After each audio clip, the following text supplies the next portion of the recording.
মধ্যপ্রাচ্যে চলমান সহিংসতায় অর্থনৈতিক বিরূপ প্রভাব কাটানো, একই সঙ্গে বাজার নিয়ন্ত্রণে কার্যকর ব্যবস্থা নিতে এরই মধ্যে সব মন্ত্রণালয় এবং বিভাগকে নির্দেশনা দেওয়া হয়েছে বলে জানিয়েছেন প্রধানমন্ত্রী শেখ হাসিনা।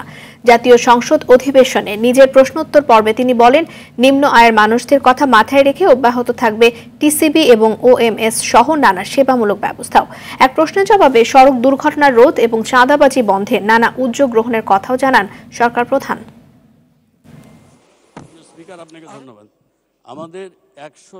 মধ্যপ্রাচ্যে চলমান সংকট আরও ঘনীভূত দীর্ঘায়িত হলে তা বাংলাদেশের উপর অর্থনৈতিক প্রভাব ফেলতে পারে বিধায় সরকার এ বিষয়ে প্রয়োজনীয় ব্যবস্থা গ্রহণ করবে। খাদ্যশস্যের বাজার মূল্য সহনীয় পর্যায়ে স্থিতিশীলকরণ এবং নিম্ন আয়ের মানুষের জীবনযাত্রাকে স্বাভাবিক ও সচল রাখতে খোলা বাজারে ওএমএস এর মাধ্যমে খাদ্যশস্য বিক্রয় কার্যক্রমে সারা দেশে সর্বমোট 871টি কেন্দ্রে খাদ্যশস্য বিক্রয় করা হচ্ছে।